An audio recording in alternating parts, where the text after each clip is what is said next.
Fala galera, tudo bem? Sou o professor Roberto Falcione, professor de História. Sejam todos bem-vindos. Vamos fechar aquela duplinha da aula passada, Brasil populista. Até comentei alguma coisa sobre o JK, governo Juscelino Kubitschek. É exatamente essa aula que a gente entra aí. Mas professor, você comentou que o Jânio e o João Goulart também eram governos populistas. Deixamos para a próxima, porque daí começamos ali a ditadura militar, os governos militares, logo após a queda, né, enfim, logo após o fim do governo de Jânio e João Goulart também. Juscelino Kubitschek, 56-61, famoso presidente Bossa Nova. Eu tenho até um livro chamado Presidente Bossa Nova, enfim, tinha é porque surgiu esse movimento Bossa Nova, essa música, estilo de música Bossa Nova, que, poxa, tocavam nas rádios no fim da década de 50, e associaram com essa ideia de desenvolvimento, de modernidade, porque colocavam a música Bossa Nova como uma coisa nova, né, naquele período, e associaram com a figura de Juscelino Kubitschek, né? Então por isso que ele entrou na história como um presidente de Bossa Nova. Enfim, além disso, JK, como era chamado, também entrou na história por ter construído, né, a nova capital, Brasília, né, no coração de Goiás, no meio do nada, né? Até quando eu trabalhei no museu, chegou uma carta de próprio cunho, se realmente seria possível. Enfim, era difícil fazer um estudo para ter certeza que realmente... Mas é verdade que se fala muito que ele fazia cartas de próprio cunho, deixava na frente do trator, na frente da escavadeira, perto dos funcionários sertanejos chamados candangos, né, que foram trabalhar, né, perto de quase 200 mil candangos, né, que foram trabalhar, candangos, isso mesmo, que foi trabalhar na construção de Brasília, e ele deixava a carta de próprio cunho, é verdade que ele realmente ia visitar toda a construção.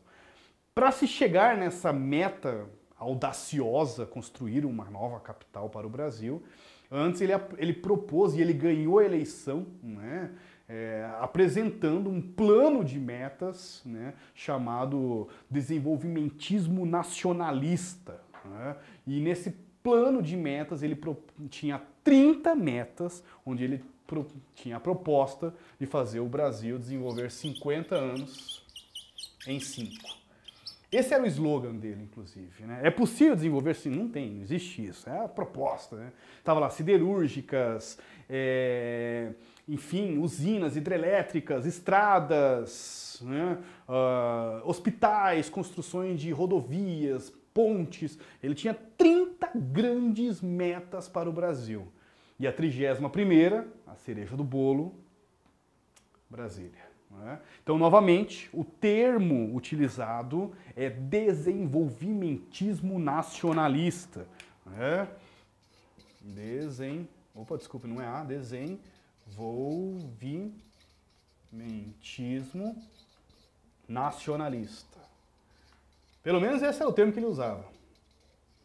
De nacionalismo tem muito pouco. Vocês viram na aula passada que Getúlio Vargas, sim, utilizava um governo e uma economia capitalista nacional liberal, né, voltada para tirar tudo que tinha de empresas internacionais no Brasil, fortalecia o Estado, tinha várias empresas estatais, falamos sobre a Companhia Vale do Rio Doce também, viu? Foi construção também de Getúlio Vargas, né? Depois vai ser vendida, né, a famosa Companhia Vale do Rio Doce em Minas Gerais. A CSN, falamos sobre a Petrobras, a Eletrobras também surgiu nesse momento, né? São empresas estatais, né? Além disso, uma economia com pequenas e médias empresas brasileiras. Comentei que até o carro, o Gurgel, o famoso terror dos martelinhos de ouro, né? O Gurgel, e a Puma era uma empresa de carros brasileiros. Nem carros eram fabricados aqui. O Juscelino Kubitschek vai fazer o inverso que o Getúlio Vargas tinha como ideologia, né? Defender a economia dos pequenos e médios brasileiros, né? Indústrias pequenas brasileiras. Era uma economia de muitas indústrias, mas de brasileiros. O Juscelino Kubitschek vai fazer o contrário. Vai abrir a economia, deixar as grandes empresas internacionais virem e vai acontecer um fenômeno. Enfim, inclusive muito discutido entre os especialistas da economia. Alguns falam que essas pequenas e médias empresas foram engolidas, né, não conseguiram competir com as grandes empresas e faliram. É bem verdade que a Puma depois foi comprada, enfim, Tem a história também de serem compradas pelas grandes multinacionais e tem casos também que empresas brasileiras também que conseguiram sobreviver. A gente brinca muito que, por exemplo, a história de Jesus, né? Jesus, como diz o outro, era o famoso refrigerante do Maranhão. Era não, é famoso. Jesus domina o Maranhão, né? Muito famoso no Nordeste esse refrigerante. E disse que não tinha para Coca-Cola. A Coca-Cola veio para o Brasil, chegou no Maranhão, não, aqui é Jesus. Mandaram o Papai Noel, mandaram a Coca-Cola, como diz o outro, com propaganda, com outdoor, compra uma, ganha duas. Não, maranhense fiel a Jesus. O que a Coca-Cola fez? Dupla de empresários maranhenses. 30 milhões, tá bom para vocês? 30, 60, enfim, uma hipótese, né? Na hora, pronto. Hoje você toma. Jesus continua sendo o refrigerante, um dos refrigerantes mais vendidos do Maranhão. Embaixo, by Coca-Cola.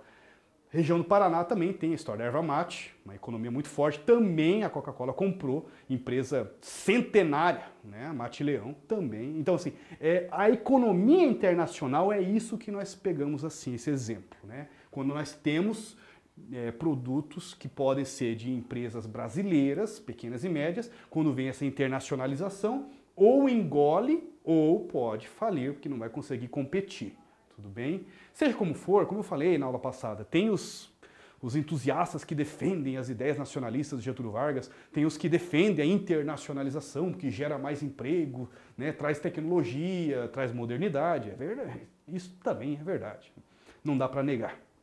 Vamos lá? JK, em meio a esse cenário de mudanças e renovações nacionais, surgiu o movimento cultural da Bossa Nova, o Sr. Roberto já comentou, e ele acabou sendo associado, né, entrou para a história como chamado presidente Bossa Nova. Brasil Populista, plano de metas, eram 30, eu coloquei 31 aqui, mas são 30, a 31ª era uma que estava fora, que ele apresentou, olha, essa aqui é a cereja do bolo, vou construir uma nova capital para o Brasil, no meio de Goiás. E por que Goiás, professor? Por que tirar a capital do Rio de Janeiro? Tem questões de segurança, é verdade que o Palácio do Catete, né, que é o antigo Palacete, que seria hoje o palácio, enfim, né, da sede do governo, chegou a ter situações como a famosa história, algumas revoltas dos marinheiros, né, canhões apontados para o Palácio do Catete, fala-se dessa vulnerabilidade e o contato do povo era muito grande ali com o palácio, enfim, até hoje é um museu, inclusive hoje, né? Você vê o contato muito próximo entre a rua e o Palácio do Catete. Dizem que um dos objetivos de construir Brasília no centro, no meio da mata, como diz o outro, né? Derrubar mesmo a árvore para construir uma cidade no meio do nada, né? No Planalto Central. O objetivo também era afastar a população, afastar manifestações do centro. E é bem verdade que para você levar a manifestação para lá, dá trabalho, é longo. Desenvolvimento econômico, o professor Roberto já falou, projeto do desenvolvimentismo internacional, desenvolvimentismo nacionalista. Falei dessa substituição das importações, destacando a indústria automobilística. Tem uma foto bem famosa do JK na linha de produção dos primeiros Fuscas fabricados no Brasil, quando a empresa Volkswagen, ele mesmo fez questão de trazer para cá. Construção da nova capital, os candangos, foi encontrado, tem umas curiosidades bacanas, enfim, vigas de madeira que sustenta toda aquela construção arquitetônica do Oscar Niemeyer, né?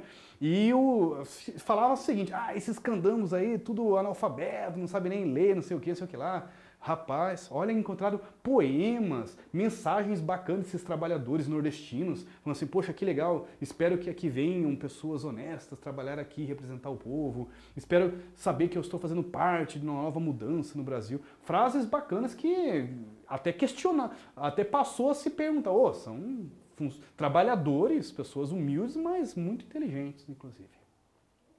Aqui, posse de Juscelino Kubitschek, o JK, e o seu vice, João Goulart. Nessa época, o vice não precisava ser do mesmo partido, nem na mesma chapa, que é o que aconteceu. João Goulart ganha, não somente com ele, depois na outra, como vice, né?